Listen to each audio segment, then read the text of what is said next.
नमस्कार दोस्तों, आपका हमारे YouTube चैनल धार्मिक कथाएं और कहानियां में स्वागत है। कार्तिक माह के कृष्ण पक्ष की एकादशी को रमा एकादशी कहते हैं। आज मैं आपको रमा एकादशी का महात्म्य सुनाऊंगी। अगर आपको यह वीडियो पसंद आए तो आप चैनल को लाइक, सब्सक्राइब और शेयर ज़रूर कीजिएगा। आइए सुनते हैं रमा एकादशी का महात्म्य। युधिष्ठिर ने पूछा, स्वामी, कार्तिक शुक्ल पक्ष की एकादशी का क्या नाम है? उसकी क्या विधि है तथा इस दिन किसकी पूजा की जाती है तथा उससे किस फल की प्राप्ति होती है, यह बताइए। भगवान वासुदेव ने कहा, हे राजन, कार्तिक शुक्ल पक्ष की एकादशी को रमा एकादशी के नाम से जाना जाता है। इस व्रत में भगवान जनार्दन का पूजन किया जाता है। अब मैं इस एकादशी का महात्म्य सुनाता हूँ, ध्यानपूर्वक सुनो।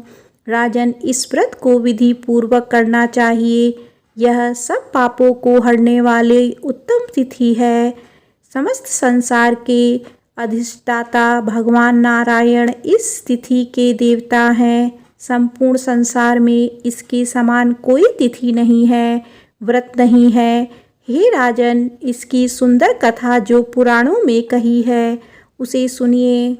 प्राचीन काल में मुचुकुंद नामक राजा था। वे भगवान विष्णु के परम भक्त थे, सत्यवादी और धर्म पालक थे। उनका निष्कंटक राज्य हो गया। उनके एक पुत्री हुई जिसका नाम चंद्रभागा था। राजा ने चंद्रसेन के पुत्र शोभन के साथ उसका विवाह कर दिया। हे नृप, एक समय शोभन अपने ससुराल आए। उसी दिन पवित्र एकादशी व्रत आया। व्रत के दिन चंद्रभागा विचार करने लगी कि हे ईश्वर, अब क्या होगा, क्योंकि उनके यहाँ दशमी के दिन ढिंडोरा पिटवा दिया जाता है कि कल एकादशी है, कोई भोजन नहीं करेगा। डंके की आवाज़ सुन शोभन ने अपनी पत्नी से पूछा, अब मुझे क्या करना चाहिए, इसकी शिक्षा दो। चंद्रभागा बोली, हे विभो, मेरे पिता के घर पर एकादशी के दिन कोई भी भोजन नहीं करता। हाथी, घोड़े, अन्य पशु पक्षी भी अन्य घास जल का सेवन नहीं करते हैं। तो मनुष्य एकादशी के दिन कैसे भोजन कर सकता है? हे प्राणनाथ, यदि आप भोजन करेंगे तो आपकी बड़ी निंदा होगी। हे प्रभु, यदि आप भोजन करना चाहें तो घर से चले जाइए या मन में दृढ़ निश्चय कर लीजिए।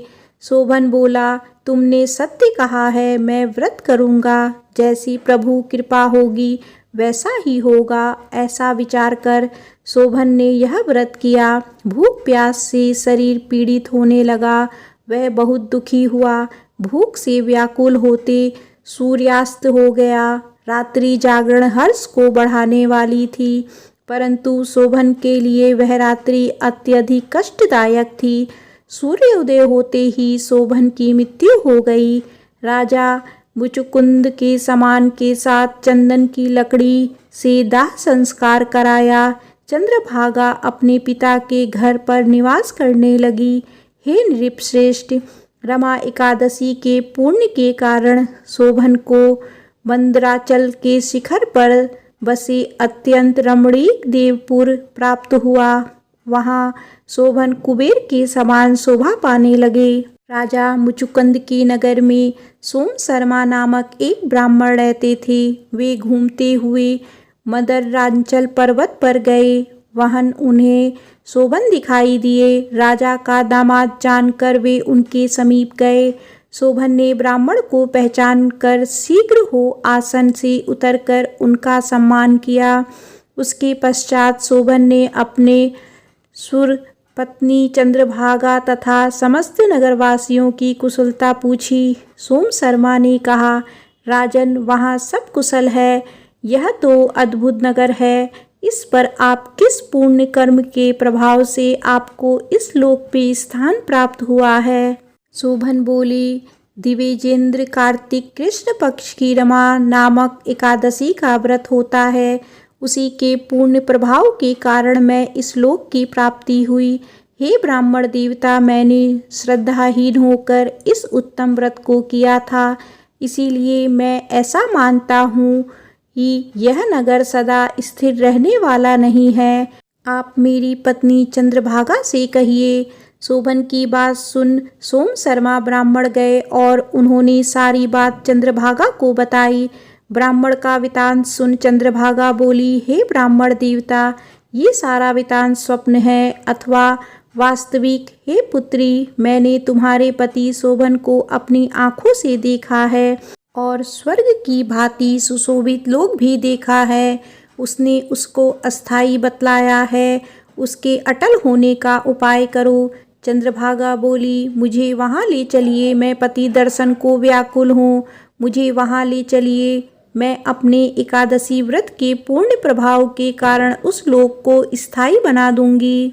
भगवान श्री कृष्ण कहते हैं, राजन, चंद्रभागा की बात सुन ब्राह्मण देवता उसे साथ ले वामदेव आश्रम पर गए। वहाँ ऋषि की मंत्र शक्ति और एकादशी व्रत के पूर्ण के सेवन से चंद्रभागा का शरीर दिव्य हो गया। उसने दिव्य गति प्राप्त हुई। प्रसन्नता से प्रफुल्लित पति के समीप पहुँची। शोभन पत्नी को देखकर अत्यधिक प्रसन्न हुआ और अपने वाम भाग में स्थान दिया। चंद्रभागा प्रसन्न चित्र मुद्रा में अपने पति से बोली, हे स्वामी, जो कुछ पुण्य मेरे पास है उसे सुनिए।